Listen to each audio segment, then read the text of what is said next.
ಆಕಾಶವಾಣಿ ವಾರ್ತೆಗಳು ಓದುತ್ತಿರುವವರು ಪ್ರತಿಭಾ ನಟರಾಜ್. ಮುಖ್ಯಾಂಶಗಳು.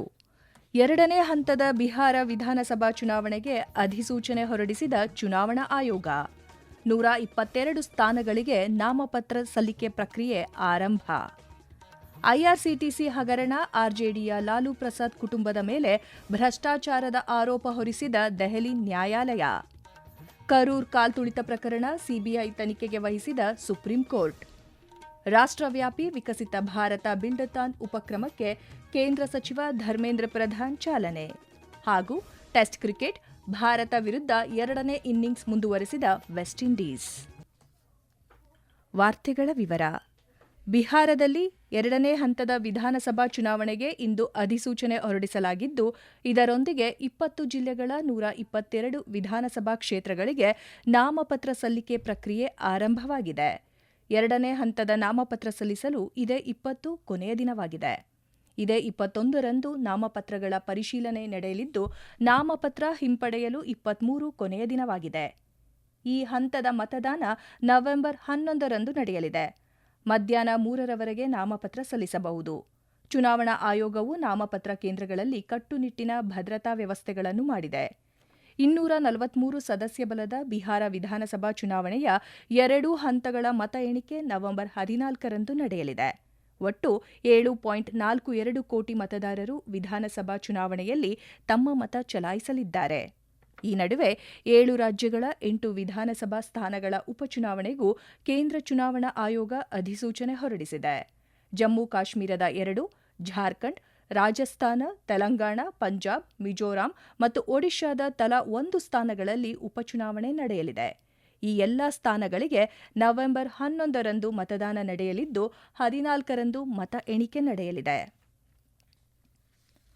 ಐಆರ್ಸಿಟಿಸಿ ಹಗರಣ ಪ್ರಕರಣದಲ್ಲಿ ದೆಹಲಿ ನ್ಯಾಯಾಲಯ ರಾಷ್ಟ್ರೀಯ ಜನತಾದಳ ಆರ್ಜೆಡಿ ಅಧ್ಯಕ್ಷ ಲಾಲೂ ಪ್ರಸಾದ್ ಯಾದವ್ ಅವರ ಪತ್ನಿ ರಾಬ್ಡಿ ದೇವಿ ಮತ್ತು ಪುತ್ರ ತೇಜಸ್ವಿ ಯಾದವ್ ಸೇರಿದಂತೆ ಹಲವರ ಮೇಲೆ ವಿವಿಧ ಕ್ರಿಮಿನಲ್ ಆರೋಪಗಳನ್ನು ಹೊರಿಸಿದೆ. ವಿಶೇಷ ನ್ಯಾಯಾಧೀಶ ವಿಶಾಲ್ ಗೋಗ್ನೆ ಈ ಆದೇಶ ಹೊರಡಿಸಿದ್ದಾರೆ. ನ್ಯಾಯಾಲಯ 3 ವಿರುದ್ಧ ಭ್ರಷ್ಟಾಚಾರ, ಕ್ರಿಮಿನಲ್ ಪಿತೂರಿ ಮತ್ತು ವಂಚನೆಯ ಆರೋಪಗಳನ್ನು ಹೊರಿಸಲಾಗಿದೆ. ಎಲ್ಲಾ ಆರೋಪಿಗಳು ಈ ಆರೋಪಗಳನ್ನು ತಳ್ಳಿ ಹಾಕಿರುವುದರಿಂದ ಪ್ರಕರಣದ ವಿಚಾರಣೆ ಮುಂದುವರೆಯಲಿದೆ. 2004ರಿಂದ 2009ರ ನಡುವೆ ಲಾಲೂ ಯಾದವ್ ರೈಲ್ವೆ ಸಚಿವರಾಗಿದ್ದ ಅವಧಿಯಲ್ಲಿ ಖಾಸಗಿ ಸಂಸ್ಥೆ ಗುತ್ತಿಗೆ ನೀಡಲು ಲಾಲೂ ಯಾದವ್ ಮತ್ತು ಅವರ ಕುಟುಂಬ ನಿರ್ದಿಷ್ಟ ಭೂಮಿಯನ್ನು ಲಂಚವಾಗಿ ಸ್ವೀಕರಿಸಿದೆ ಎಂದು ಕೇಂದ್ರೀಯ ತನಿಖಾ ದಳ ಸಿಬಿಐ ಆರೋಪಿಸಿದೆ. ಲಾಲೂ ಯಾದವ್ ಕುಟುಂಬ ಈ ಸಂಪೂರ್ಣ ಪ್ರಕರಣ ರಾಜಕೀಯ ಪ್ರೇರಿತವಾಗಿದೆ ಎಂದು ತಿಳಿಸಿದೆ. ಕಳೆದ ತಿಂಗಳು 27ರಂದು ತಮಿಳುನಾಡಿನ ಕರೂರಿನಲ್ಲಿ ನಡೆದ ತಮಿಳಿಗ ವೆಟ್ರಿ ಕಳಗಂ ರಾಜಕೀಯ ರ್ಯಾಲಿಯಲ್ಲಿ ಕನಿಷ್ಠ 41 ಜನರು ಸಾವನ್ನಪ್ಪಿದ ಘಟನೆಯ ಬಗ್ಗೆ ಸುಪ್ರೀಂ ಕೋರ್ಟ್ ಸಿಬಿಐ ತನಿಖೆಗೆ ಆದೇಶಿಸಿದೆ. ತಮಿಳು ನಟ ವಿಜಯ್ ನೇತೃತ್ವದ ಪಕ್ಷವು ಈ ಘಟನೆಯ ಬಗ್ಗೆ ವಿಶೇಷ ತನಿಖಾ ತಂಡದ ತನಿಖೆಗೆ ಮದ್ರಾಸ್ ಹೈಕೋರ್ಟ್ ನಿರ್ದೇಶನವನ್ನು ಪ್ರಶ್ನಿಸಿ ಸುಪ್ರೀಂ ಕೋರ್ಟ್ಗೆ ಅರ್ಜಿ ಸಲ್ಲಿಸಿತ್ತು. ನ್ಯಾಯಮೂರ್ತಿಗಳಾದ ಜೆಕೆ ಮಹೇಶ್ವರಿ ಮತ್ತು ಎನ್ವಿ ಅಂಜಾರಿಯಾ ಅವರನ್ನೊಳಗೊಂಡ ಸುಪ್ರೀಂ ಕೋರ್ಟ್ ಪೀಠವು ತನಿಖೆಯ ಮೇಲ್ವಿಚಾರಣೆಗೆ ಮಾಜಿ ಸುಪ್ರೀಂ ಕೋರ್ಟ್ ನ್ಯಾಯಾಧೀಶ ನ್ಯಾಯಮೂರ್ತಿ ಅಜಯ್ ರಸ್ತೋಗಿ ನೇತೃತ್ವದ 3 ಸದಸ್ಯರ ಸಮಿತಿಗೆ ಆದೇಶಿಸಿದೆ. ಭಾರತ ಉತ್ಪಾದನೆ ಆಧಾರಿತ ಆರ್ಥಿಕತೆಯ ಮೂಲಕ ಅಭಿವೃದ್ಧಿ ಹೊಂದಿದ ರಾಷ್ಟ್ರವಾಗಲು ಸಾಧ್ಯ ಎಂದು ಕೇಂದ್ರ ಶಿಕ್ಷಣ ಸಚಿವ ಧರ್ಮೇಂದ್ರ ಪ್ರಧಾನ್ ಹೇಳಿದ್ದಾರೆ. ವಿಕಸಿತ ಭಾರತ ಬಿಲ್ಡಥಾನ್ 2025 ಉದ್ಘಾಟಿಸಿ ಮಾತನಾಡಿದ ಅವರು, 21ನೇ ಶತಮಾನ ಜ್ಞಾನ ಆಧಾರಿತ ಶತಮಾನವಾಗಿದ್ದು, ಈ ಜ್ಞಾನ ಚಾಲಿತ ಜಗತ್ತು ಮತ್ತು ಆರ್ಥಿಕತೆಯನ್ನು ಭಾರತ ಮುನ್ನಡೆಸಲಿದೆ ಎಂದು ಹೇಳಿದರು. Prime Minister Narendra Modi gave us a clarion call. By 2047, we have to have developed India. You all are going to create new history, new model. Not only for India, for entire world, entire humanity. You all are very privileged and very in an advantageous position. You are in a high pedestal. You all must be thankful to Prime Minister Narendra Modi. He envisioned a new model, Atal Innovation Mission. Through this hackathon,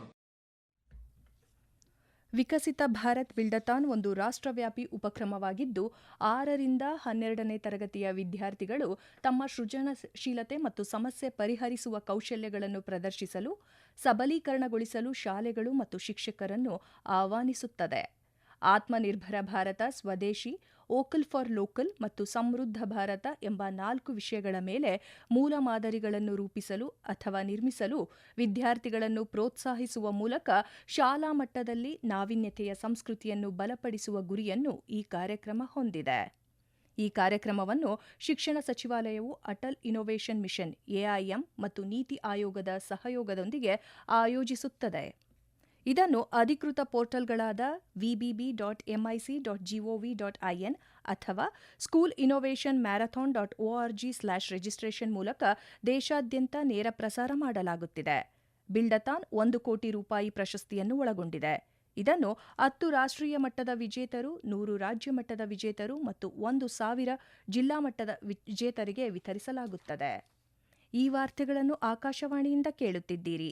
ಈಗ ವಾಣಿಜ್ಯ ಪ್ರಕಟಣೆ, ನಂತರ ವಾರ್ತಾ ಪ್ರಸಾರ ಮುಂದುವರಿಯುವುದು.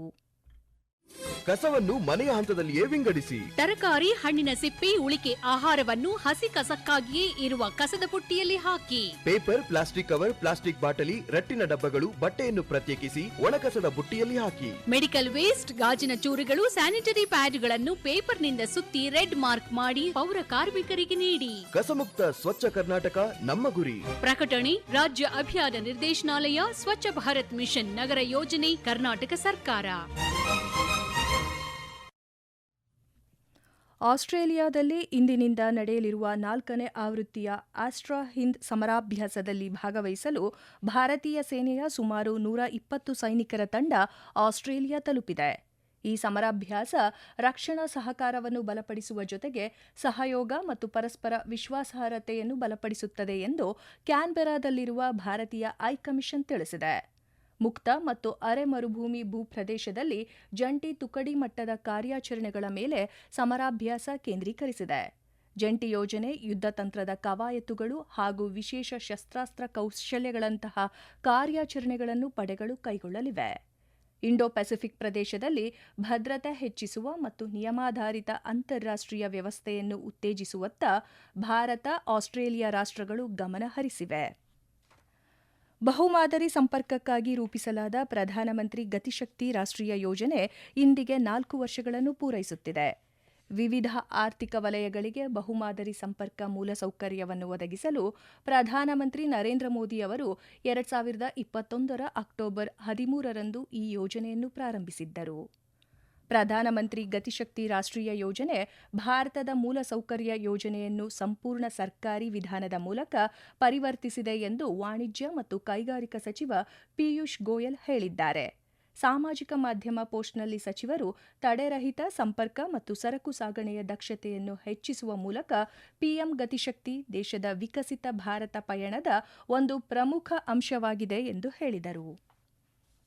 ಭಾರತ ಪ್ರವಾಸದಲ್ಲಿರುವ ಕೆನಡಾದ ವಿದೇಶಾಂಗ ಸಚಿವೆ ಅನಿತಾ ಆನಂದ್ ಇಂದು ನವದೆಹಲಿಯಲ್ಲಿ ವಿದೇಶಾಂಗ ಸಚಿವ ಡಾ ಎಸ್ ಜೈಶಂಕರ್ ಮತ್ತು ವಾಣಿಜ್ಯ ಸಚಿವ ಪಿಯೂಷ್ ಗೋಯಲ್ ಅವರೊಂದಿಗೆ ಮಾತುಕತೆ ನಡೆಸಲಿದ್ದಾರೆ. 2 ದಿನಗಳ ಭಾರತ ಭೇಟಿಗಾಗಿ ಅವರು ನಿನ್ನೆ ರಾತ್ರಿ ನವದೆಹಲಿಗೆ ಆಗಮಿಸಿದರು. ಪಶ್ಚಿಮ ಬಂಗಾಳದ ದುರ್ಗಾಪುರದಲ್ಲಿ ವೈದ್ಯಕೀಯ ವಿದ್ಯಾರ್ಥಿನಿಯ ಮೇಲೆ ನಡೆದ ಸಾಮೂಹಿಕ ಅತ್ಯಾಚಾರ ಪ್ರಕರಣದಲ್ಲಿ ಪೊಲೀಸರು ಮತ್ತೊಬ್ಬ ಆರೋಪಿಯನ್ನು ಬಂಧಿಸಿದ್ದಾರೆ. ಸದ್ದಾಂ ಎಂಬ ಆರೋಪಿಯನ್ನು ಇಂದು ನ್ಯಾಯಾಲಯದ ಮುಂದೆ ಹಾಜರುಪಡಿಸಲಾಗುವುದು. ನಿನ್ನೆ ದುರ್ಗಾಪುರ ನ್ಯಾಯಾಲಯವು ಈ ಪ್ರಕರಣದಲ್ಲಿ ಬಂಧಿತರಾದ 3 ಆರೋಪಿಗಳಿಗೆ 10 ದಿನಗಳ ಪೊಲೀಸ್ ಕಸ್ಟಡಿ ವಿಧಿಸಿತ್ತು. ನವದೆಹಲಿಯ ಅರುಣ್ ಜೇಟ್ಲಿ ಕ್ರಿಕೆಟ್ ಕ್ರೀಡಾಂಗಣದಲ್ಲಿ ನಡೆಯುತ್ತಿರುವ ಭಾರತ ವೆಸ್ಟ್ ಇಂಡೀಸ್ ನಡುವಿನ ಟೆಸ್ಟ್ ಸರಣಿಯ 2ನೇ ಮತ್ತು ಅಂತಿಮ ಪಂದ್ಯದ 4ನೇ ದಿನದಾಟದಲ್ಲಿಂದು ವೆಸ್ಟ್ ಇಂಡೀಸ್ ತನ್ನ 2ನೇ ಇನ್ನಿಂಗ್ಸ್ ಮುಂದುವರೆಸಿದೆ. ಇತ್ತೀಚಿನ ವರದಿ ಬಂದಾಗ ವೆಸ್ಟ್ ಇಂಡೀಸ್ 4 ವಿಕೆಟ್ ನಷ್ಟಕ್ಕೆ 293 ರನ್ ಮಾಡಿ ಆಡುತ್ತಿದೆ.